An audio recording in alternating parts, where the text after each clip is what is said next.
Hi, little sprouts. This is Dr. Seuss's creation, How the Grinch Stole Christmas. You may have seen one of several movies that have been made about this story, but this is the original. This is the book that started it all. While we do this read aloud, I encourage you to play a game with me. This is a Grinch Read-Aloud game. To play this game, you need a couple people to listen to this book with you. And who's ever listening with you, you need to make a circle on the floor together. Then you need one gift, little wrapped gift, or piece of candy that you can pass around. This is going to be my gift. Here's how we play the game. Every time I read the word Grinch, you are going to pass the gift or candy to the person next to you. And that little gift is going to go all the way around the circle several times. So you're always going to pass in the same direction. Whoever has the gift or candy at the end of the book, when I'm all finished reading, gets to keep it. Now, to help you out, I'm going to move my gift from one side of the screen to the next every time I say the word Grinch. So when you see my little gift move sides, that tells you it's time to pass your gift. Are you guys ready? Let's start.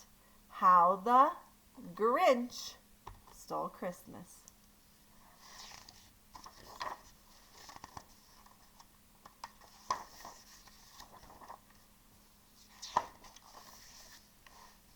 Every Who down in Whoville liked Christmas a lot.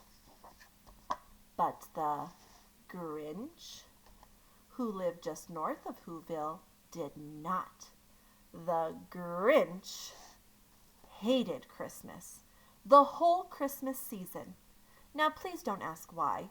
No one quite knows the reason.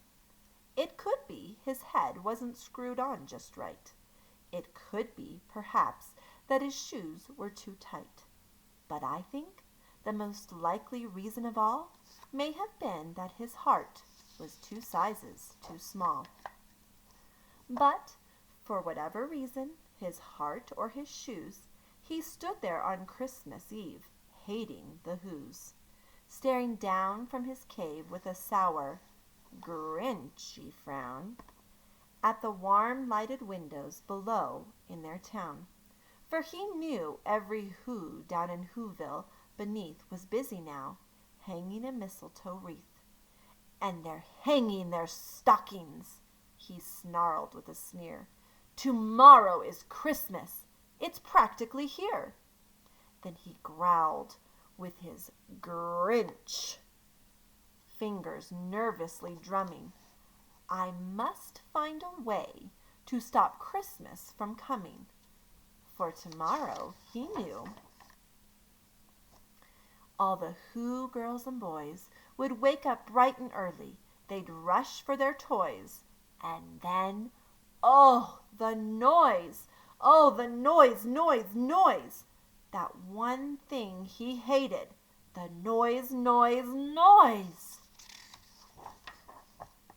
Then the Whos, young and old, would sit down to a feast, and they'd feast, and they'd feast, and they'd feast, feast, feast, feast. They would feast on Who pudding and rare Who roast beast, which was something the Grinch couldn't stand in the least. And then they'd do something he liked least of all. Every Who down in Whoville, the tall and the small, would stand close together with Christmas bells ringing. They'd stand hand in hand, and the Whos would start singing. And they'd sing, and they'd sing, and they'd sing, sing, sing, sing. And the more the Grinch thought of this Who Christmas sing, the more the Grinch thought, I must stop this whole thing. Why, for 53 years I've put up with it now. I must stop Christmas from coming. But how? Then he got an idea. An awful idea. The Grinch got a wonderful, awful idea. I know just what to do. The Grinch laughed in his throat, and he made a quick Santa Claus hat and a coat, and he chuckled and clucked. What a great Grinchy trick! With this coat and this hat, I look just like Saint Nick. All I need is a reindeer. The Grinch looked around, but since reindeer are scarce, there was none to be found. Did that stop the old Grinch? No, the Grinch simply said, if I can't find a reindeer, I'll make one instead. So he called his dog Max. Then he took some red thread and he tied a big horn on the top of his head. Then he loaded some bags and some old empty sacks on a ramshackle sleigh, and he hitched up old Max. Then the Grinch said, "Giddy up!" and the sleigh started down towards the homes where the Whos lay a snooze in their town. All their windows were dark. Quiet snow filled the air. All the Whos were all dreaming sweet dreams without care. When he came to the first little house on the square, "This is stop number 1, the old Grinchy Claw hissed, and he climbed to the roof, empty bags in a fist. Then he slid down the chimney, a rather tight pinch, but if Santa could do it, then so could the Grinch. He got stuck only once, for a moment or two. Then he stuck his head out of the fireplace flue, where the little Who stockings all hung in a row. "These stockings," he grinned, "are the first things to go." Then he slithered and slunk with a smile most unpleasant around the whole room, and he took every present. Pop guns and bicycles, roller skates, drums, checkerboards, tricycles, popcorn, and plums, and he stuffed them in bags. Then the Grinch very nimbly stuffed all the bags one by one up the chimbley. Then he slunk to the icebox. He took the Who's feast. He took the Who pudding. He took the roast beast. He cleaned out that icebox as quick as a flash. Why, that Grinch even took their last can of Who hash. Then he stuffed all the food up the chimney with glee. "And now," grinned the Grinch, "I will stuff up the tree." And the Grinch grabbed the tree and he started to shove, when he heard a small sound like the coo of a dove. He turned around fast and he saw a small Who, little Cindy Lou Who was no more than 2. The Grinch had been caught by this tiny Who daughter, who'd got out of bed for a cup of cold water. She stared at the Grinch and said, "Santa Claus, why? Why are you taking our Christmas tree? Why?" But you know, that old Grinch was so smart and so slick, he thought up a lie, and he thought it up quick. "Why, my sweet little tot," the fake Santa Claus lied, "there's a light on the tree that won't light on one side, so I'm taking it home to my workshop, my dear. I'll fix it up there, and I'll bring it back here." And his fib fooled the child.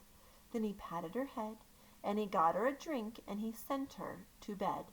And when Cindy Lou Who went to bed with her cup, he went up the chimney, and he stuffed the tree up. Then the last thing he took was the log for the fire. Then he went up the chimney himself, the old liar. On the walls he left nothing but hooks and some wire. and the one speck of food that he left in the house was a crumb that was even too small for a mouse.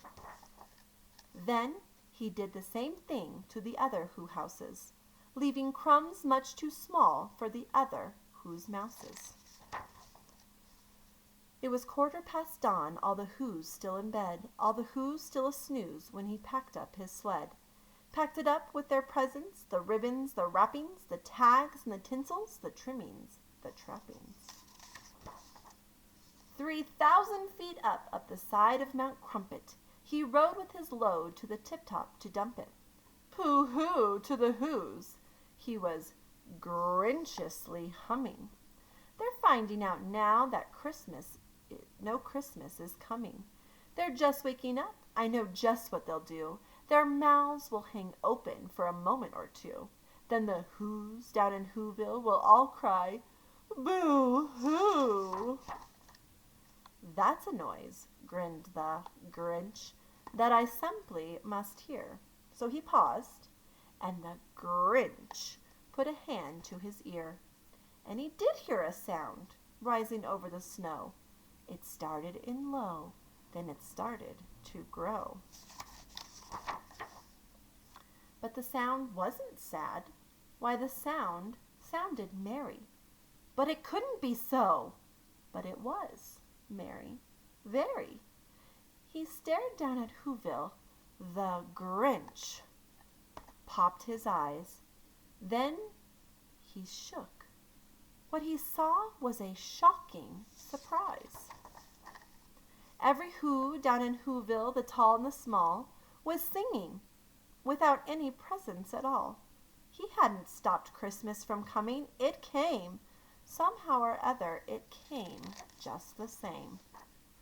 And the Grinch, with his Grinch feet ice cold in the snow, stood puzzling and puzzling. How could this be so? It came without ribbons. It came without tags. It came without packages, boxes, or bags. And he puzzled 3 hours till his puzzler was sore. Then the Grinch thought of something he hadn't before. Maybe Christmas, he thought, doesn't come from a store.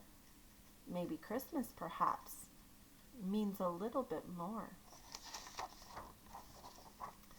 And what happened then? Well, in Whoville they say that the Grinch's small heart grew 3 sizes that day, and the minute his heart didn't feel quite so tight, he whizzed with his load through the bright morning light, and he brought back the toys and the food and the feast. And he himself, the Grinch, carved the roast beast. That's the end. So whoever has the little present or candy, it's yours to keep. And friends, my favorite thing about the Grinch is the message he teaches us. Remember, Christmas doesn't come from the store. Christmas means a little bit more.